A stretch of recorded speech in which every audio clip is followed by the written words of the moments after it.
complicado, yo creo que más que otra cosa es muy resbaloso, porque tiene muchos ángulos, ¿no? Uno que tenemos que ver es un poco el normativo, incluso institucional, que tiene que ver con el tema de la ética. Otro es lo sociopolítico, digamos, y por otro lado está todo el tema de las subjetividades.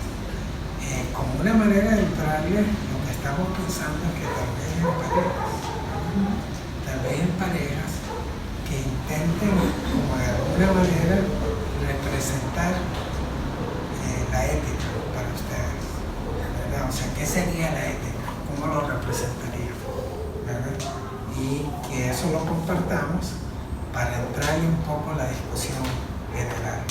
Yo lo que quisiera es compartirles en el transcurso de la conversación, compartirles un poco lo que elaboré, lo que trabajé con otros compañeros y compañeras sobre el tema de la ética, que un poco está en el libro, que no sé si tuvieron posibilidad de ver, el libro de investigación cualitativa, que tiene dos capítulos sobre las discusiones de la ética. Yo repito que hablar de la ética puede ser muy complicado y puede ser también muy resistido por diferentes razones, pero aquí hay un intento como de elaborar, de tomar diferentes posiciones, y yo hoy también quisiera compartir con ustedes en algún momento que pudiéramos ver una elaboración sobre subjetividades que nos puede venir al caso para entender, digamos, los problemas en que se podría dirimir una concepción o una discusión sobre la ética. Sobre todo si la ética apunta a lo común, si la ética apunta al bienestar general, etc.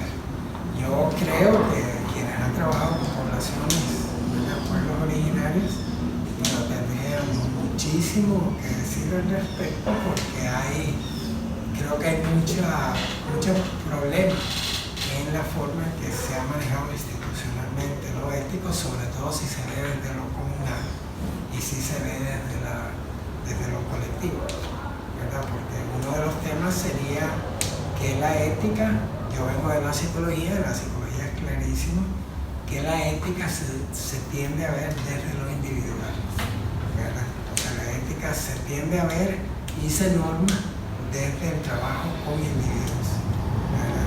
Y cuando el asunto es colectivo, cuando el asunto es comunal, es más complicado. Pero bueno, la propuesta sería que intentáramos de alguna manera representar qué podríamos concebir como ética y que lo conversemos un poco para entrarle a los temas, si les parece. Nada más vean a la persona a la par, háganse amigos y amigas, si no lo son ya. ¿Y tiene para escribir?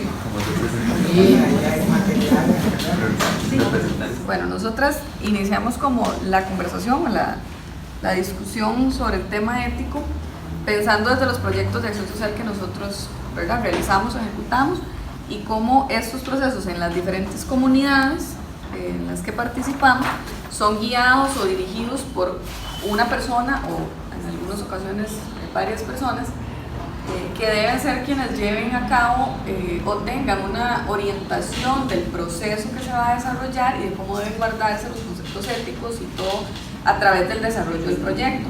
Sin embargo, esa persona que es la que guía, la que representa, la que acompaña, tiene a la vez un montón de elementos que tomar en cuenta o que considerar para tomar decisiones respecto al trabajo con ese grupo, y esas decisiones se ven influenciadas por, lo vemos así, como dos grandes grupos. Que ahí los dos grandes grupos es un componente conceptual, digámoslo así, que está marcado por lo que se cree en el país, o sea, y ahí se indica códigos, normas, reglas, leyes, protocolos que indican qué es lo que se puede hacer o qué es lo que está bien visto a partir de esas normas. Y luego hay un elemento que se denomina, lo denominamos subjetivo, que es el contexto de la persona, donde fue que se crió, dónde fue que nació y fue desarrollando el paso a paso, ¿verdad? Que los tres venimos de zonas alejadas del área metropolitana, ¿verdad? Entonces eso marca mucho. Lo estuvimos comentando, el traslado, ¿verdad? De los lugares donde crecimos a venir aquí, como eso marca. Los valores individuales, que fue lo que nos dijeron en nuestras familias, que era correcto, que era lo que se tenía que hacer, cómo era que yo tenía que actuar ante una situación específica, desde un componente religioso, mágico-religioso, desde un componente más de valores propiamente personales de cada uno de nuestros papás, ¿verdad?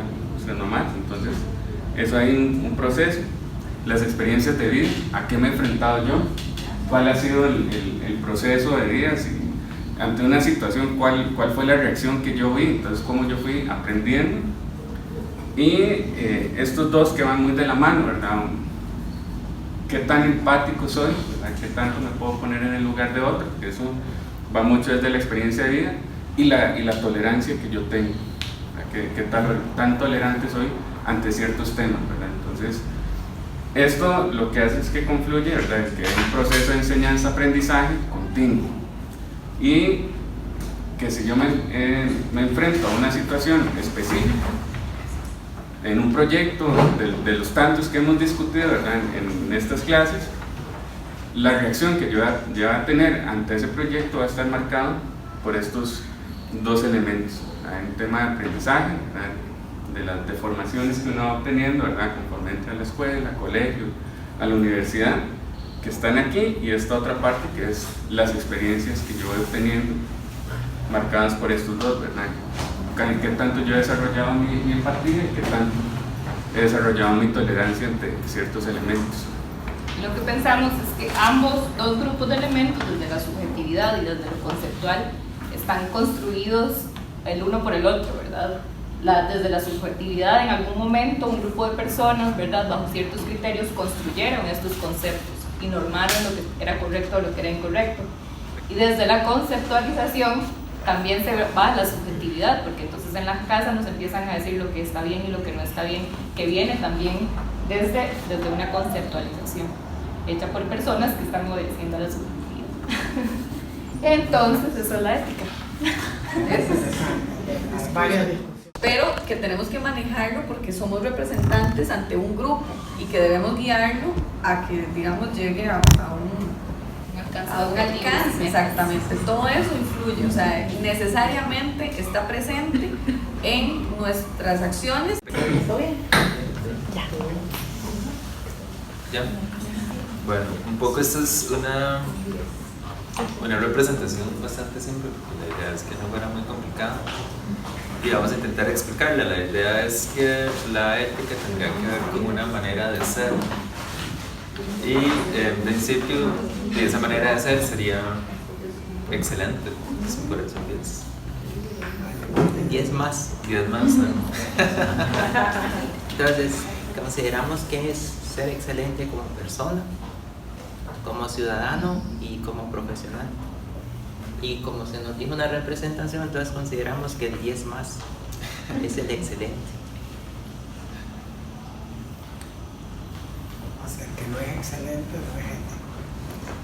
Bueno, eso Bueno, sería es idealmente, ¿no? Obviamente, de toda esta construcción, que obviamente es problematizable, pero eso es como lo ideal, o sea, lo que se aspiraría, ¿no? A cumplir bien lo que cabe en diferentes ámbitos. Sí, la excelencia no quiere decir, no equivale a perfección, sino es una cuestión de relación, donde fundamentalmente es el aprendizaje y la construcción a lo largo de la vida de lo que es la ética. No como un principio que no puede cambiarse ni modificarse, sino como una construcción. Y en ese sentido es una aspiración siempre, ¿no? Tratar siempre de hacer lo mejor que se pueda en cada situación. Está bien, rotundo, contundente. Muchas gracias. Otro más. Si quieren, pues, Si quieren, pues, para que la gente venga aquí a sentarse, ¿no? El campo de Bueno, nuestro dibujo lo que quiere representar es que estamos en una comunidad, en un espacio local, y estamos, bueno, eso se supone que somos nosotros, y estamos viendo nuestro reflejo en el río. Entonces, lo que pensábamos es que la ética requiere que nos estemos pensando y cuestionando en nuestra interacción como en el espacio en que estamos trabajando. También con el compromiso que se tiene con la propia comunidad, ¿verdad? Y el proyecto pensado, que además de tener que recurrir a fuentes bibliográficas para entender ciertos conceptos, también es como llevarlos a la práctica, el ir aprendiéndolos, ¿verdad? Porque a veces hay reconocimientos reales que se llevan en la práctica que a veces escapan de lo teórico, y que también obviamente sí es necesario el sustento, pero que no es lo único, y que también siempre como valoraciones objetivas, por supuesto, pero entendiendo lo que también a veces como que trasciende lo moral. Entonces iba por ahí nuestra concepción de Relaciones con la naturaleza. ajá, y también como con el ambiente.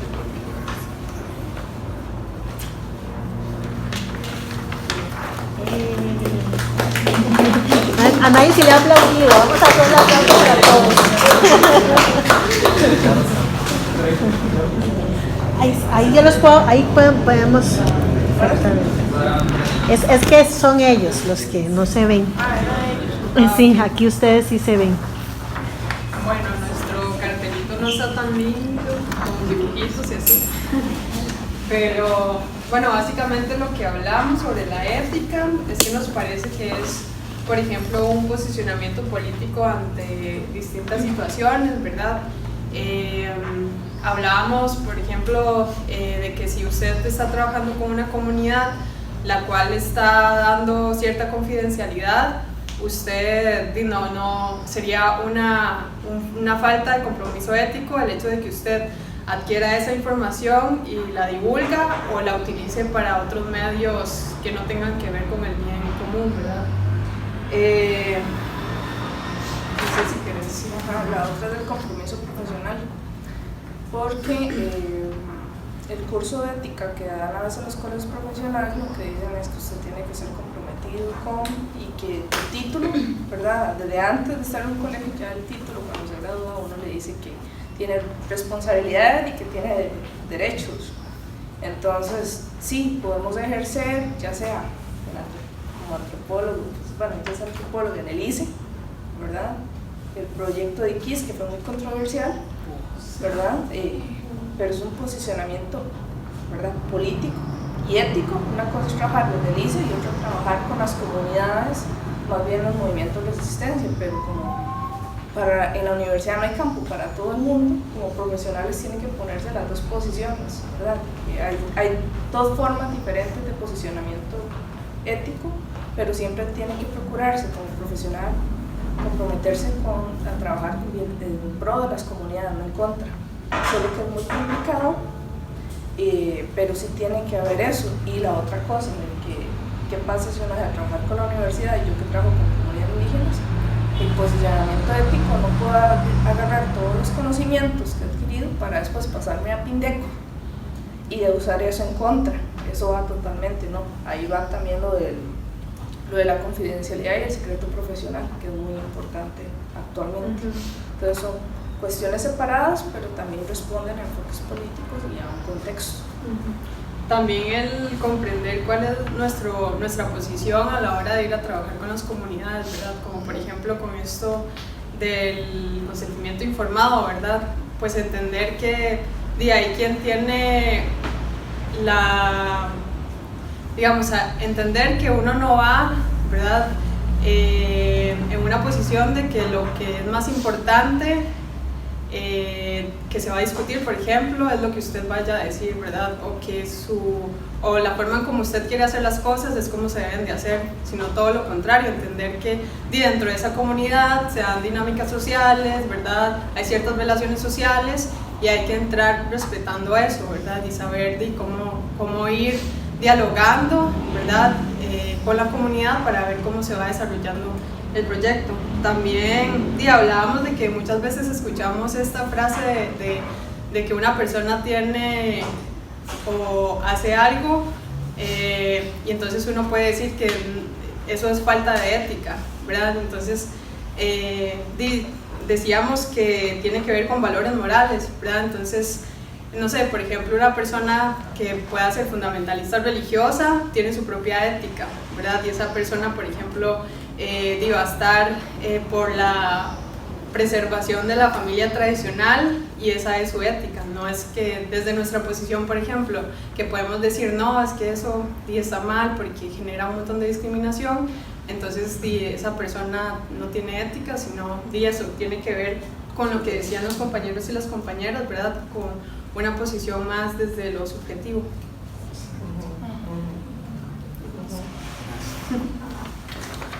Bueno, y otra cosa que decíamos era lo de, que tiene que ser siempre, digamos, es un fundamento de la práctica profesional, porque se puede trabajar con ética en cualquiera de los espacios políticos, digamos.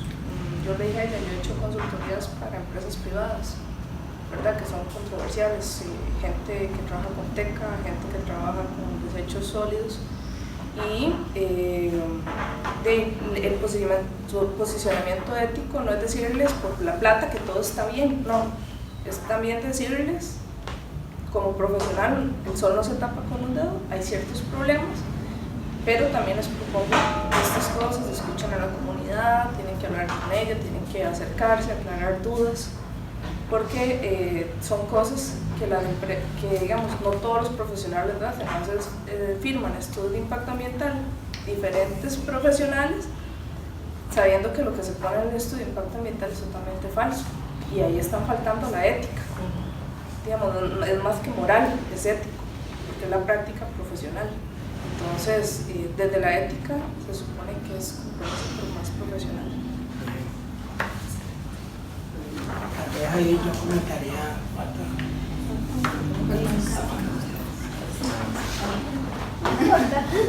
es que si te quitas le ayuda. Sí.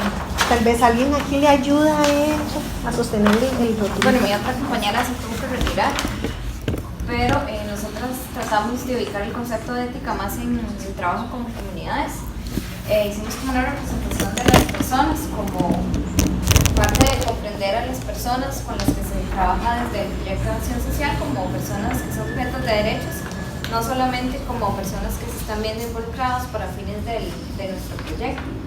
También hablábamos de que la ética se comprende como actuar en concordancia con los valores y principios de cada quien, tomando en cuenta que existen diferentes creatividades y demás, y también en apego a las diferentes normativas y códigos que existen en la institucionalidad en la que estemos insertos.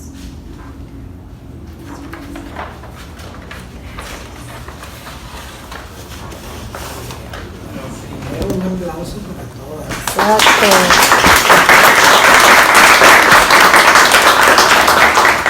Yo solo comentaría una cosa. Primero, lo último, la idea es que siempre se puede hacer algo. Uno no tiene escenarios ideales, ¿verdad? Pero siempre, sea cual sea el escenario, siempre se puede hacer algo.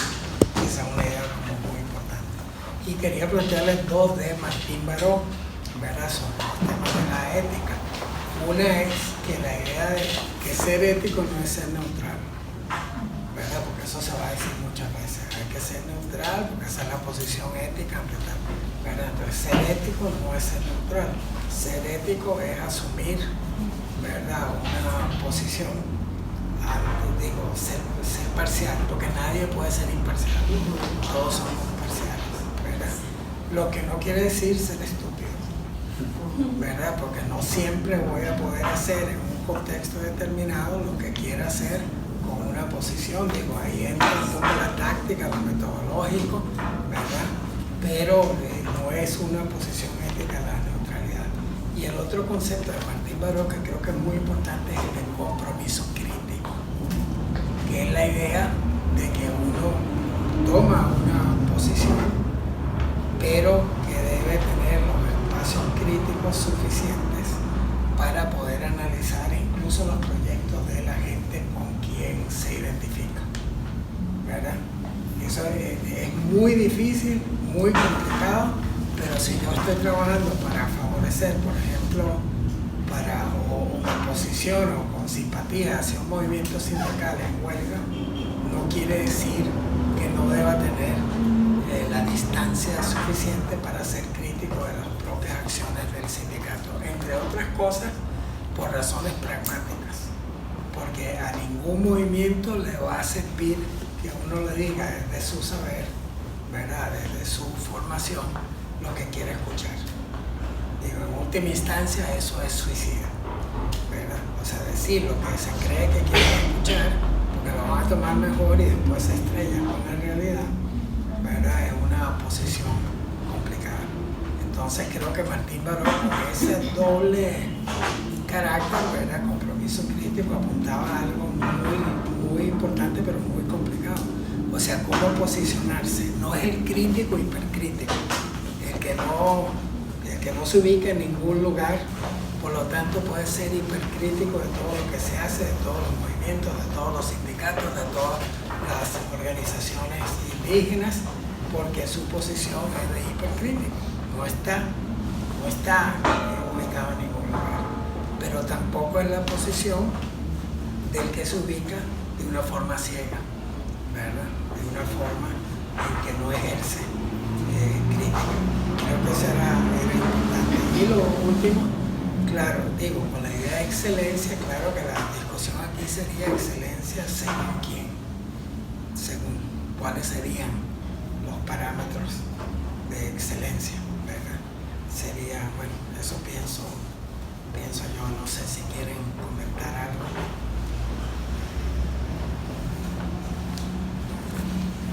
Yo tengo muchas ganas de entrarle a lo que sigue, porque, de verdad, porque lo estamos trabajando, lo estamos pensando, y un poco me ubica en un tema que ubiqué al principio. Está bien, tenemos la ética de las normas, la ética institucional, tenemos la ética de Dussel, tenemos la ética de la convivencia, tenemos la ética de colonial, lo que quieran, ¿verdad? Pero esto no ocurre en un vacío.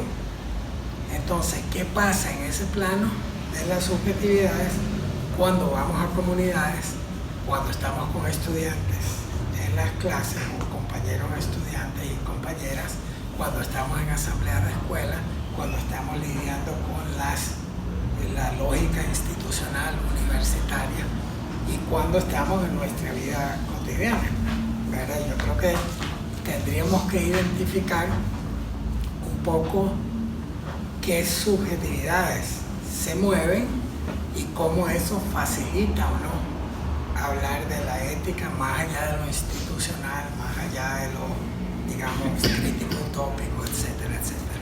Entonces yo nada más quería compartirlo, a ver qué les parece, algo que hemos estado trabajando, señalando que estamos organizando en psicología un grupo de personas, 2 encuentros, uno en noviembre, por favor dense por invitados si les llega a interesar. Uno va a ser el 7 y el 8 de noviembre, que es una convocatoria nacional y es extensivo de la Universidad Nacional, que también está participando psicología, ¿verdad? Y el otro es internacional, el 1, el 2 y el 3 de abril. Estamos haciendo una convocatoria sobre las patologías del capitalismo, ¿verdad? Así se llama la convocatoria, donde vamos a trabajar temas como la explotación y la precariedad laboral, los despojos, ¿verdad?, la quiebra de lo común, ¿verdad?, de todo lo que podríamos llamar lo común, y algunos otros temas. Entonces lo que les quiero plantear ahora es como parte de lo que les va apareciendo. Una de las personas que esperamos que esté con nosotros es un psicólogo teórico de origen austríaco que se llama Tomás Teo, que trabaja en Canadá, Tomás Teo. Y yo quiero, digo, porque lo hemos estado viendo y no estoy diciendo que todo sea original, una parte de lo que les voy a contar sí lo es, otra es retomando de otros autores, pero nos plantea una discusión que yo creo que es muy importante para nosotros en un texto del 2018 que yo hice como algunos apuntes, que es un poco lo que quiero compartir. Nosotros estamos en proceso de trabajarlo. Yo lo usé en una clase el lunes y después les cuento la reacción de los y las estudiantes. Pero digamos, lo que sospecho es que nos puede ayudar a entender subjetividades concretas, reales, las que realmente existen, que afectan toda esta discusión.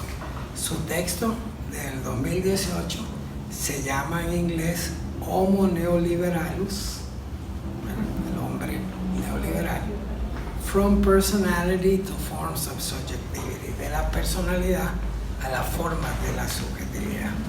Y lo que él esboza y plantea para la discusión es la forma neoliberal de subjetividad. Y eso es lo que yo quisiera enfocarles. Él está dando un panorama de lo que denomina y trabaja como la forma neoliberal de subjetividad. Antes quiero decirles que él se basa en un autor alemán, Spranger, que hace mucho tiempo planteó un concepto de formas de vida. Y la idea de formas de vida es la de un individuo, una persona que encarna y perfila una personalidad en un contexto cultural. Es la idea, que no es nueva de ninguna manera, de que hay una forma de personalidad que es producto del contexto cultural. Y por otro lado se refiere a la obra de Lucien Sèvres, que estamos rescatando y volviendo a ver, no los quiero llenar de autores, pero fue un psicólogo francés, filósofo en realidad, francés, que en los años 70 escribió un libro que llamó Marxismo y Teoría de la Personalidad, que fue un libro importante, donde también abordaba esta cuestión. Él lo que decía es que la forma en que la sociedad se organiza crea formas de individualidad. Es decir, no explica a la persona concreta en sus circunstancias lo que pasa, pero crea formas de individualidad, como especie de tipos, ¿no? Y él lo que quiere hacer aquí es, de nuevo, lo que denomina la forma neoliberal de subjetividad. Aquí le entramos. Empieza recurriendo de nuevo a Spranger, que ya mencioné, que hablaba de la forma económica de vida, hablaba de diferentes formas de vida, una era la forma económica. Y a la que se refería es cuando el pensamiento, el intelecto, también los sentimientos, se aplicaban a propósitos mercantiles y utilitarios, y el saber técnico y pragmático se combina con una actitud egoísta. Esa era la forma económica para Spranger, que es parte de la discusión de Theo sobre la forma neoliberal de subjetividad. Entonces aquí empieza el terreno. De las primeras cosas que sugiere Theo es que hay una forma neoliberal de subjetividad y que coloniza las otras formas de subjetividad. Es decir, la tendencia actual es que la forma neoliberal coloniza la subjetividad teórica, la subjetividad estética, la subjetividad religiosa, la subjetividad universitaria, ¿verdad? Es decir, hay una forma mayor, neoliberal, subjetiva, que coloniza las diferentes áreas. Claramente dice, en el contexto neoliberal, por ejemplo, la forma de vida artística depende de la mercancía, ¿verdad? Es decir, los artistas tienen que venderse, tienen que vender sus obras, tienen que figurar, ¿verdad? Entonces la forma neoliberal está colonizando la forma de vida artística. Claramente la religión es colonizada por la forma neoliberal. No es casual que aquí y en otros lugares, por ejemplo los evangélicos, pentecostales, cristianos, sean punta de lanza del neoliberalismo, ¿verdad? Es decir, igual que en Brasil. Es decir, hay una combinación, tienen otras características que no son neoliberales, ya algunas se han mencionado aquí, ¿verdad? De trabajo con la gente, ¿verdad? Otra parte de la sensibilidad, pero es bastante colonizado por lo neoliberal. y hasta las organizaciones comunales y las iniciativas y los servicios públicos llegan a un punto en que se rigen por principios neoliberales. Mi pregunta a ustedes, ¿verdad?, con la que hemos batallado un poco, es si trabajando en comunidades, incluso trabajando en territorios de pueblos originarios, en otros lugares, nos enfrentamos subjetividades neoliberales, ¿verdad? Y si las enfrentamos, bueno, entonces algo de cierto tiene esto, de que hay una colonización de diferentes esferas de vida. Theo sigue a Marcuse, al Marcuse del hombre unidimensional, argumentando que si una forma de vida coloniza a las demás, entonces es falso de que estemos en una época en que se resalte lo individual, ¿verdad? Que es un argumento. O sea, se diría que como nunca lo individual aflora las posibilidades de cada uno de hacer lo que quiere, de elegir, etc. Theo va a decir esto no es cierto, más bien se ha vuelto unidimensional. Y es más, llega a decir, hablando de Europa, no necesariamente de nosotros, pero hablando de Europa, que el punto máximo de esa individualidad pasó hace mucho tiempo, ¿verdad? Es decir, que la vida se vuelve mucho más uniforme. Y dice algo terrible, porque llega a decir, hoy en día los opresores y los oprimidos encarnan una forma neoliberal de subjetividad, ¿verdad? No es un asunto de un sector precisamente porque coloniza todo. ¿Cómo se llega a esto? ¿Por qué se llega a esto? Esto es lo que escribe Theo, que traduje yo. Dice, con la erosión de la manufactura y del dominio del sector servicio, el surgimiento de trabajo precario en todos los dominios, el declive del estado de bienestar, el outsourcing de los servicios públicos que se mandan al sector privado y los continuos despojos globales, el gran empresario y su encarnación de un self-emprendedor se ha colocado en el centro de la forma neoliberal de subjetividad como estándar para todos los seres humanos. O sea, todos tenemos que ser emprendedores de nosotros mismos, ¿verdad? Como señalaba Habermas, surgen todo tipo de patologías y problemas cuando todas las esferas de la vida humana son dominadas por la reificación de la acción comunicativa, la monetización, la burocratización de la vida. Hoy en día, dice Theo, el liberalismo coloniza y privatiza todas las áreas de vida, desde los negocios al gobierno, desde la educación a los hospitales y desde lo militar hasta los servicios carcelarios. Sabrán que en Estados Unidos las cárceles y los centros de detención de migrantes son operados por empresas privadas, ¿verdad? Pero más que otra cosa, y este es como el argumento central, que la forma neoliberal de subjetividad coloniza al sí mismo, coloniza al sí mismo, a la persona, al individuo, al self, como diría en inglés. No es solo un asunto de refuerzos, de aprendizajes, de adaptación, de apropiación, de internalización, sino que él sugiere que es como un proceso de sutura, donde nosotros nos tejemos a nosotros mismos, ¿verdad?, al sistema mayor, y por lo tanto nos sentimos con posibilidad de actuar. Es decir, no está planteando el neoliberalismo aplastando a los sujetos, sino nosotros adhiriéndonos al neoliberalismo, lo que nos da la sensación de que nosotros elegimos, de que somos actores, de que somos activos. De ahí en adelante, bueno, no sé si alguien quiere comentar algo hasta acá. Sí.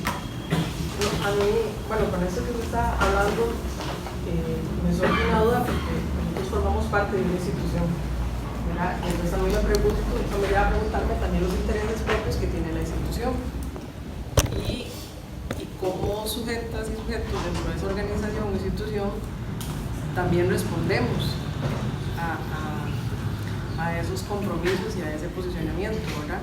Entonces yo me pregunto, bueno, ¿cómo se habla de una libertad de cátedra? Pero hay una serie de reglamentaciones, instrumentos que debemos de acatar y cumplir. Entonces, ¿es real? ¿O realmente nosotros también estamos respondiendo al neoliberalismo? O sea, si la institución como un todo responde a eso, los que formamos parte de la institución estamos en lo mismo.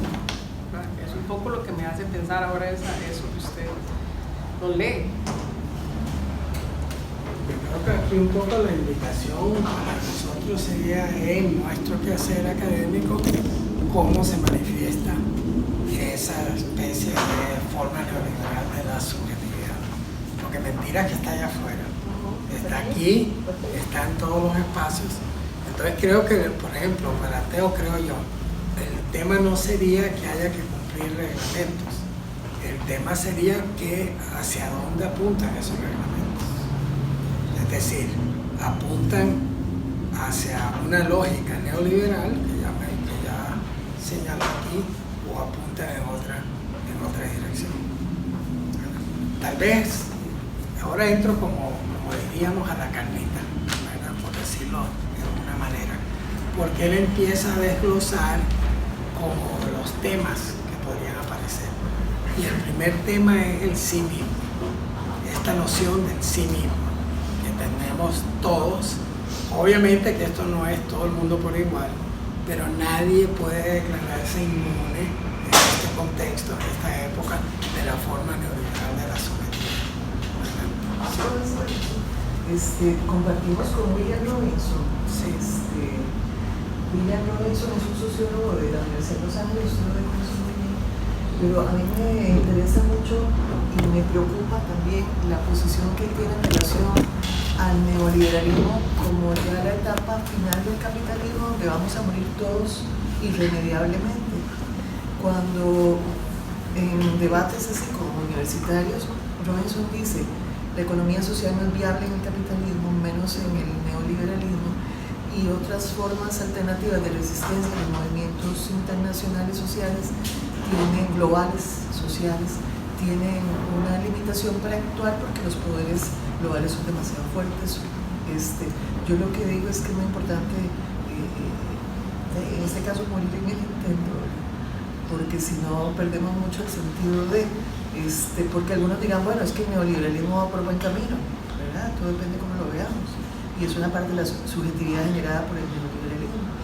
Pero, ¿qué pasa en relación a las comunidades, por ejemplo, que desde siempre han estado excluidas de los beneficios del capitalismo y ahora con más razón de escenarios globales, de control de las grandes transnacionales, y que se habla entonces de nuevos lenguajes que parecieran dar esperanza en términos económicos a esos sectores como encadenamientos, emprendedurismo, innovación? Entonces resulta que por allá la semilla tal cura el cáncer, ¿verdad? Pero rapidito vinieron y se llevaron la semilla y ya está en un laboratorio, una farmacia, una transnacional. Entonces, lo que creo que la parte de la subjetividad es relativizar las estructuras de poder y ubicarnos, como decía la compañera, bueno, si vamos a trabajar con Lindeco, ¿verdad? ¿Cuál va a ser nuestro rol? Porque podríamos todos estar aquí trabajando en escenarios de poder, aunque fuéramos subalternos, y creernos de que estamos con poder, ¿verdad? Al final de cuentas salimos a las calles llenas de huecos y darnos de golpes unos a otros porque el nivel de tensión es real. Entonces, son como diferentes escenarios del poder, parte de la construcción de las subjetividades, pero William Robinson sí es... En este caso es caracterizar un tipo de forma de subjetividad. ¿Por qué esto es importante? Recuerden las elecciones nacionales. La UCR, Vicerrectoría de Acción Social, casi en estado de shock, porque las comunidades donde más trabaja la universidad apoyaron a Restauración. Entonces, ¿qué pasa? ¿Qué pasa cuando la lógica de lo que defendemos, incluso éticamente, no es lo que está operando? Digo, aquí podríamos habernos sentido muchos muy satisfechos de que estaba instituido en la subjetividad nacional la igualdad para todos. Pero eso reventó, no está en la subjetividad nacional, ¿verdad? Un sector. Entonces creo que es importante como entender mejor ante qué estamos para evitar los discursos vacíos, donde creemos que la gente está pensando como podríamos pensar nosotros, cuando hay otra lógica que está funcionando, ¿verdad? Voy a avanzar un poquito aquí y veremos. Ustedes ahí decidirán si esto tiene algún beneficio o no, ¿verdad? Si es útil o no. Pero lo que está haciendo el autor, que no es fatalista, no está partiendo de que no se puede hacer nada, pero aquí lo que está haciendo es caracterizando una forma neoliberal de subjetividad que ya no es solo el llamado primer mundo, ¿no? Entonces dice el sí mismo, dice la noción de sí mismo es fundamental para la forma neoliberal de subjetividad, que descartó la idea de un yo trascendental y que se concreta más bien en el sí mismo como recurso para existir en un mundo neoliberal. El sí mismo se privilegia en modo de emprendedurismo. Así, se establece una marca llamada sí mismo que necesita ser construida, mercantilizada, distribuida y vendida como lo son otros bienes y servicios. Así hay que promoverse, vender ese sí mismo, y como el neoliberalismo implica la precariedad, porque es lo que define el contexto neoliberal, sobre todo en el mercado laboral y la desprotección, se requiere un self flexible, un sí mismo flexible, que se adapte a los caprichos del mercado. Si no entendemos que esta es la presión sobre las universidades, no entendemos nada, ¿verdad? A mi juicio. No es casual entonces que la forma neoliberal de subjetividad, en su proceso de establecer subjetividades sujetas, dependa tanto de las disciplinas psicológicas, ¿verdad?, que actúan sobre esa subjetividad. Escribe Teo, la forma neoliberal de subjetividad está plenamente individualizada o psicologizada, como se refleja en el uso de términos empresariales psicológicos para referirse al tratamiento, la comprensión y el trabajo en torno a sí mismo. Autorregulación, autopromoción, autodominio, autoconfianza son ejemplos de dichos términos. De esta manera, la idea popular y apoyada empíricamente del aprendizaje autorregulado reproduce la desigualdad y el neoliberalismo, mientras que el concepto de resiliencia se llega a alinear con la idea de gubernamentabilidad y de responsabilidad individual. Perdón, se me metió Vygotsky.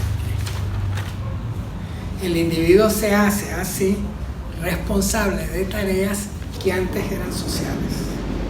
Ya no se afrontan de manera colectiva, sino que cada quien se hace cargo. La sociedad neoliberal, escribe Teo, opera a través de la autodisciplina y el autocontrol, para que el individuo tenga que dar cuenta de su éxito o de la carencia del mismo y proveer conocimiento acerca de cómo lograr el éxito.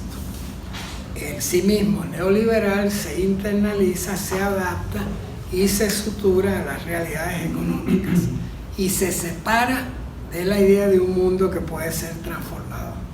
Por lo tanto, la única transformación posible es la del sí mismo y ocasionalmente de la familia, mientras que la retórica del cambio personal se toma prestada de discursos públicos, académicos, profesionales y universitarios que son útiles para mantener el status quo.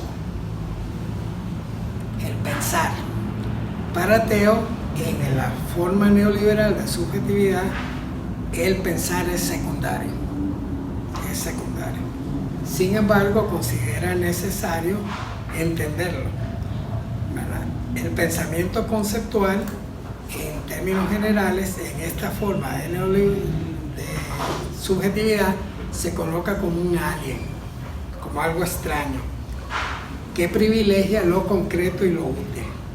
Por otro lado, el concepto de verdad Para todo lo que es externo al individuo, para lo individual sí rige, para todo lo que es externo al individuo desaparece, ya que pensar es solo para el sí mismo emprendedor y sus procesos.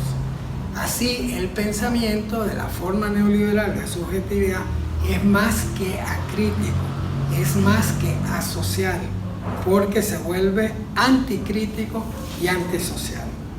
Hay que mantenerse a toda costa ilusiones, por otro lado, acerca del autocontrol. En síntesis, me encanta esta frase, las relaciones públicas son más importantes que el conocimiento. No se trata de saber, se trata de aparentar, ¿verdad? Y promoverse. El despojo solo se visualiza si es personal, ese sí se ve, pero no hay espacio, por ejemplo, para la expulsión de campesinos y campesinas, el fraude corporativo, la apropiación de fondos de pensiones, etc.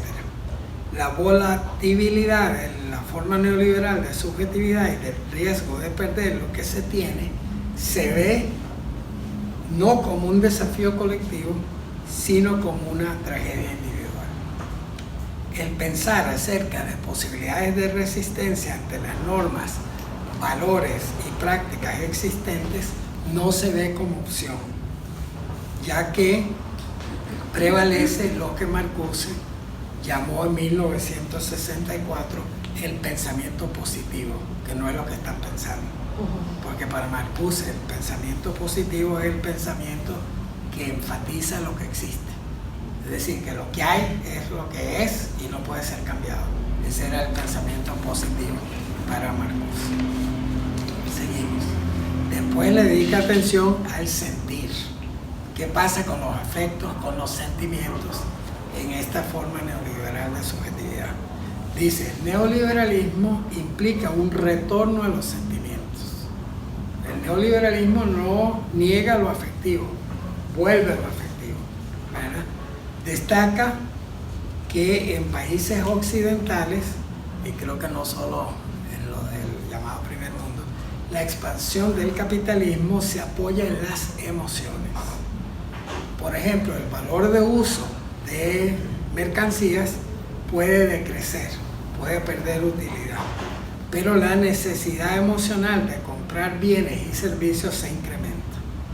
Muchas cosas que se compran y consumen muchas veces no se necesitan y se compra más por un sentimiento o una emoción estética, porque esas cosas hacen que la gente se sienta bien, feliz, productiva, orgullosa, única. Por lo tanto, los afectos no están anulados, abundan y se estudian más que nunca. Los afectos se vuelven tema.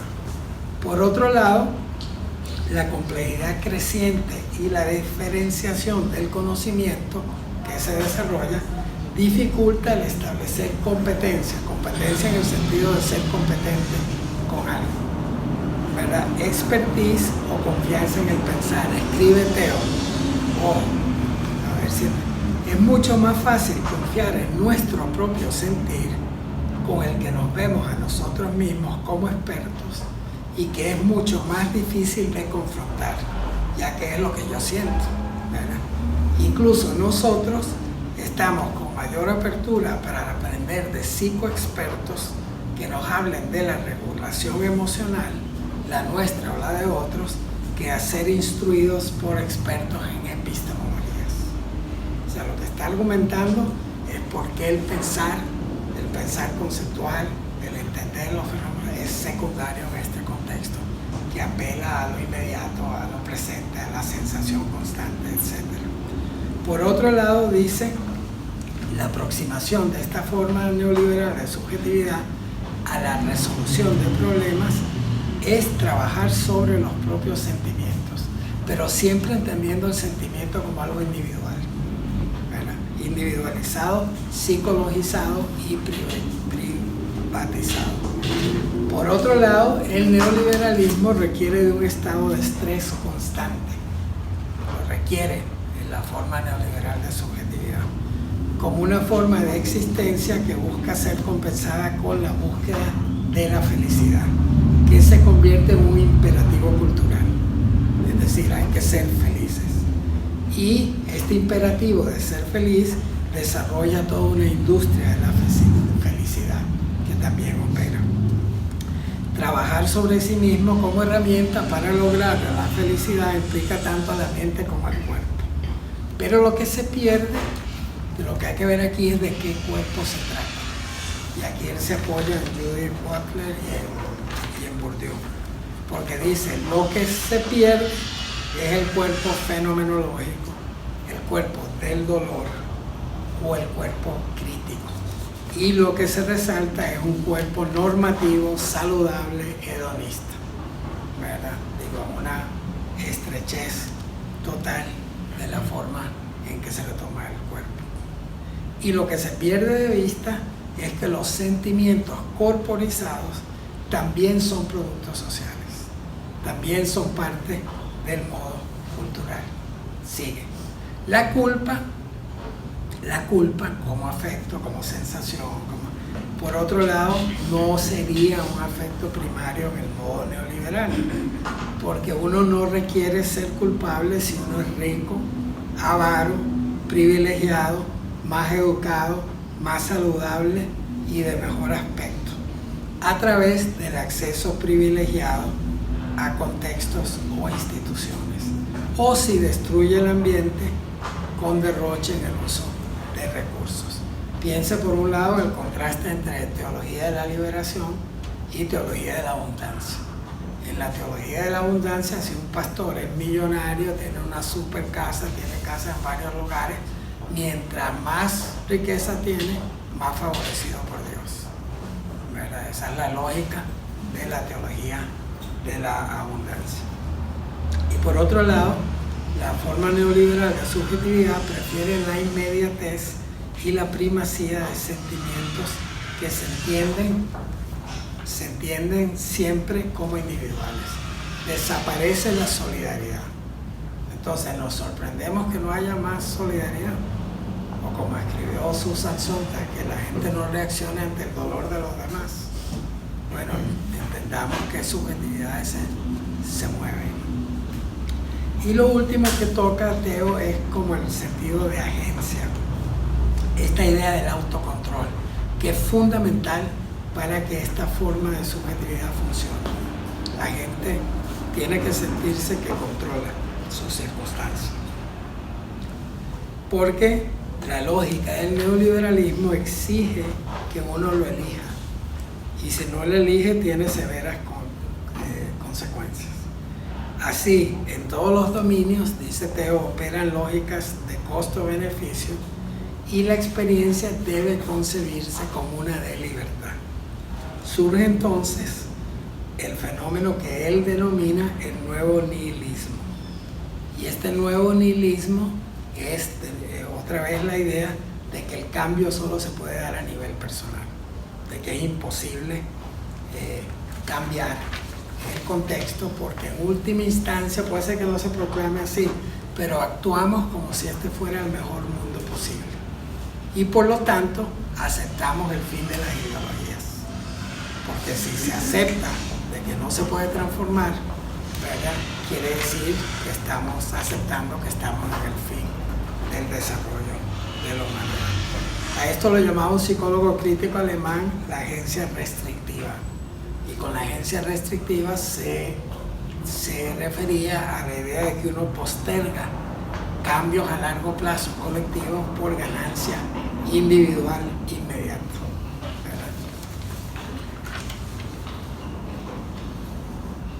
Por otro lado, y termino, la agencia neoliberal se enfoca en la libertad y de lo que se trata es de lograr ventajas para uno o los suyos. Yo termino con este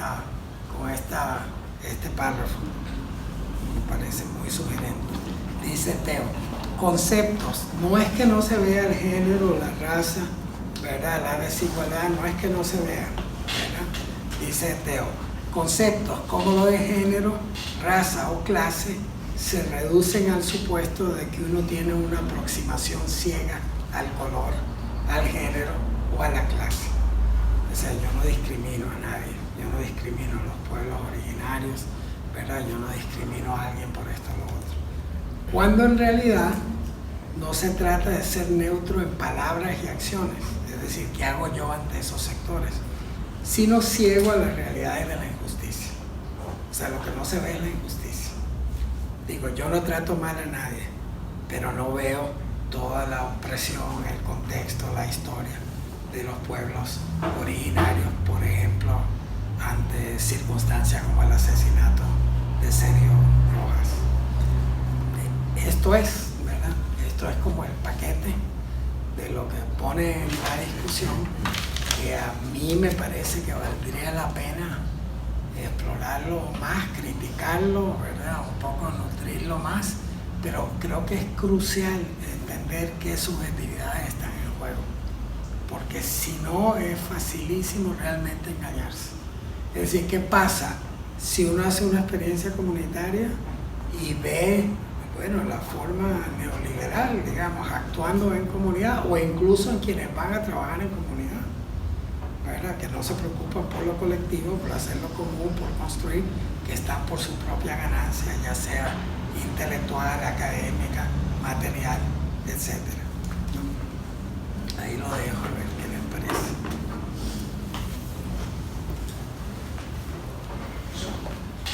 A mí me preocupa la transmisión. ¿Perdón?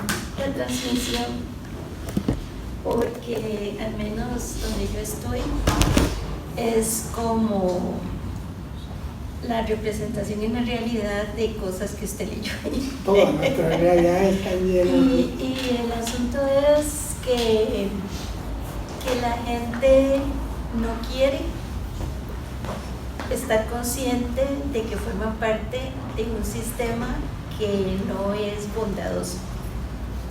Entonces la bandera es el egoísmo, y el egoísmo conduce a la falta de solidaridad entre los mismos docentes y hacia, lógicamente, los estudiantes.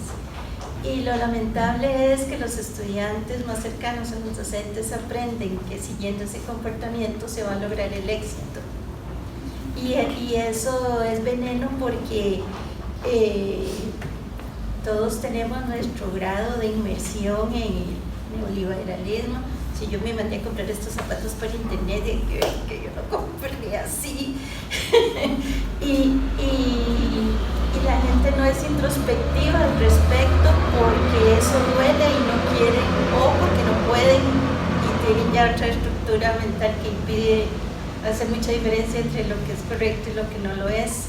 Entonces, digamos, uno puede, si tiene un poco de conciencia, autosalvarse un poquito de esa inmersión en lo neoliberal, pero va a tener una participación laboral, digamos, en el caso, hablo por mí, conflictiva con lo que el sistema le opone, porque realmente nosotros estamos aquí, bueno, yo me considero, no sé, a mí me gusta mucho el asunto, estudié un tiempo un poco de psicología y me gustan las ciencias sociales, pero mucha gente, si uno dice la carrera que uno estudió o lo que uno enseña, lo ven como, ¿verdad?, como fuera del contexto.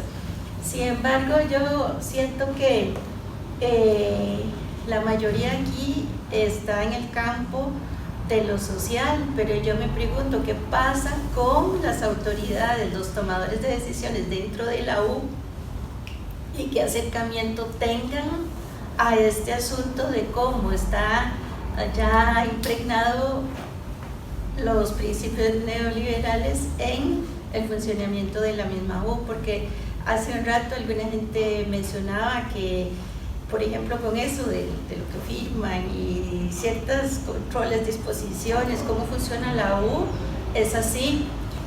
Nosotros antes había alguien que hacía las vacaciones, alguien que hacía las giras, ahora todo está en línea. Y si uno es de una generación un poco hacia el pasado, eso cuesta, pero la U no promueve, no favorece que todos marchemos como con el estado moderno de las cosas. Entonces sí hay un poco de, digamos, de separación Y en la escuela en que yo estoy también hay una generación joven y unos muy poquitos de otra más anterior, y entonces hay esa separación y esa falta de deseo de hacer algo integrado. Y la otra cosa que yo lo veo es que a los estudiantes ya no se los forma en el sentido antiguo del maestro, sino que llega, se les pone ahí un contenido muy técnico, pero eso pareciera como es que si el año de las generales y los seminarios y todo eso queda en el pasado. Ahora yo doy un curso de licenciatura y uno de seminario Realidad Nacional, y la respuesta a las clases, a la actitud de participación es totalmente diferente. Entonces yo estoy muy contenta con el grupo del seminario porque tienen entusiasmo aún, pero los de quinto año también por el mismo neoliberalismo, las condiciones socioeconómicas, no hay empleo, hay un montón de geólogos sin empleo.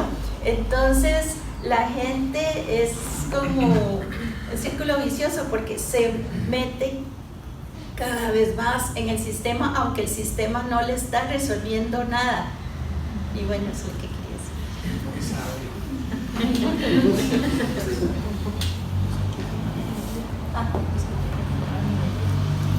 Eso es una parte del currículum que soy totalmente liberal. Sí, es que también en geología hay un enfoque de unos, no sé cuál sector será, pero que están abogando porque se resucite la minería en Costa Rica como una forma de desarrollo, ¿verdad? Entonces, es también ese enfoque, ¿verdad? Jalar para decir riqueza, uno busca. Egoísta sin pensar en las consecuencias mientras haya algunos geólogos con empleo. Yo creo que en todo, primero habría que ver si hay esta forma neoliberal de subjetividad, habría que ver cuáles son los espacios de resistencia, que afortunadamente en nuestro país todavía hay muchos, y sobre todo en comunidades y en experiencias donde se privilegia lo colectivo, ¿verdad? Eso es cierto también, no es, pero eso no quita, ¿verdad?, el peso de toda esta lógica. La semana pasada en psicología tuvimos una mesa sobre el plan de estudios y una de las propuestas de un psicólogo que ahora está en una posición institucional importante era reducir al 50% el número de estudiantes que entraban a la carrera.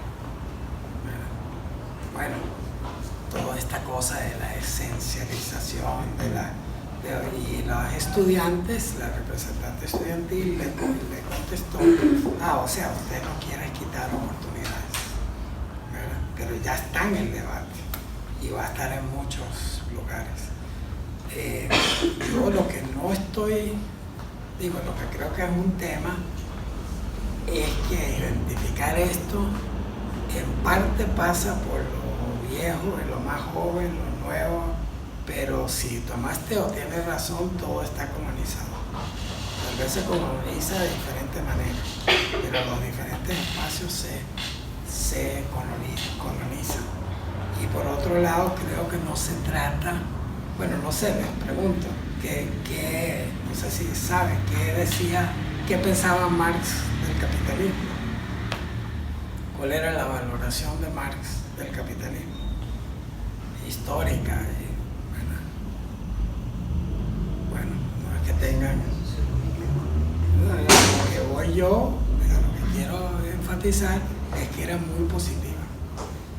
Si alguien que no haya leído cree que Marx va a condenar el capitalismo como modo de producción, como no es así, históricamente ubicaba, ¿verdad? Pero a renglón seguido veía obviamente las contradicciones, la necesidad de transformación, las víctimas de ese sistema capitalista. A lo que voy es que no se trata de decir que comprar unos tenis, ¿verdad?, por ejemplo, no creo que sea tan así. El asunto es cuál es el modelo, ¿verdad?, de sociedad, de relaciones que se están promoviendo desde las subjetividades concretas. Y tampoco ponerse por encima, ¿verdad? Sería falso de cualquiera de nosotros decir estoy por encima del patriarcado. Yo no soy patriarcal, bueno, he vivido toda mi vida bajo el patriarcado, ¿cómo no voy a estar influenciado? ¿Verdad? No estoy influenciado por el neoliberalismo porque tengo posiciones de mentiras, pero entonces el asunto es cómo estar dentro y querer cambiarlo, ¿verdad? Que es lo mismo que hizo Marx con el capital, cómo estar dentro del capitalismo y querer cambiarlo, y obviamente es complicadísimo.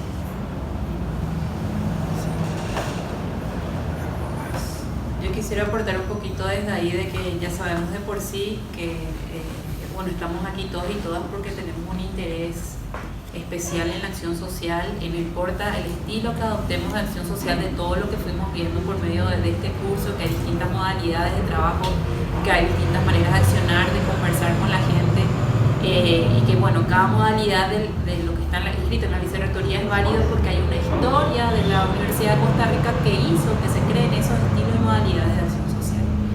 Pero ahora lo más complejo y lo que nos trae la ética es cómo nosotros como personas, seres individuales, miramos nuestro entorno teniendo ese plus de esa experiencia en acción social o en la realidad de la sociedad, porque hay veces en que ni siquiera tenemos ese tiempo de pensar en la sociedad. Y justamente la semana pasada estaban mostrando la última entrevista que le hicieron a Cantinflas, y Cantinflas decía cómo yo, y él utilizaba su manera de actuar como una forma de crítica a la sociedad, y decía cómo yo, como ser individual, cuando salgo de mi rol, puedo mantenerme tranquilo cuando veo a gente comiendo de la basura. Cómo yo puedo estar tranquilo cuando veo a personas que se les saca de su casa y no tienen dónde irse a vivir. Cómo yo puedo estar tranquilo de eso. Yo necesito hacer algo al respecto.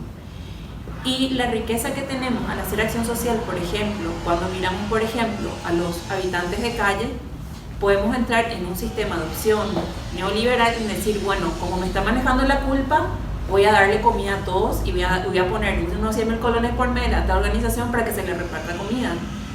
Pero si yo me doy la oportunidad de irme a hablar con esas personas, habitantes de calle, que yo les estoy contando mi experiencia personal cuando estoy dentro de un proyecto, y el habitante de calle me cuenta por qué está en la calle, que es porque fue homosexual y le echaron, toda su familia le echó a la calle y no tenía opción de dónde vivir, y ahí fue donde aprendió el consumo de drogas, y ahí fue donde aprendió todo, a nosotros ya nos da una perspectiva totalmente distinta de lo que podemos hacer ante esa situación.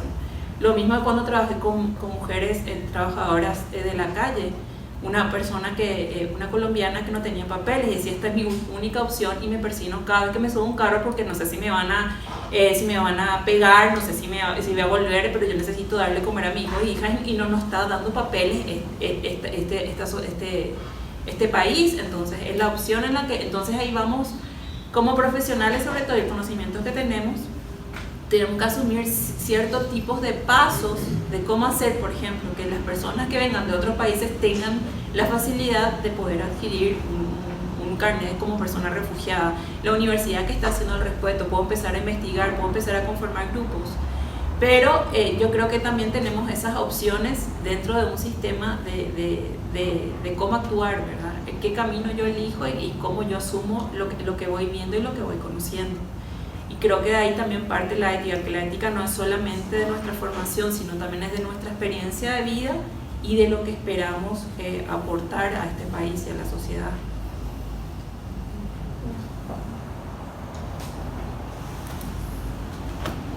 ¿Alguien más? Sí, yo creo que ahora que está la UNA aquí presente, a través de mí, digámoslo así, para parecer un poquillo institucional, yo les proponía a los estudiantes, a las estudiantes que están aquí, que por qué no presentábamos en el Congreso Interuniversitario un taller de intercambio de experiencias entre los estudiantes y las estudiantes, que participan directamente en escenarios de acción social y extensión. Están encantados y encantadas porque dicen que nunca han vivido algo así.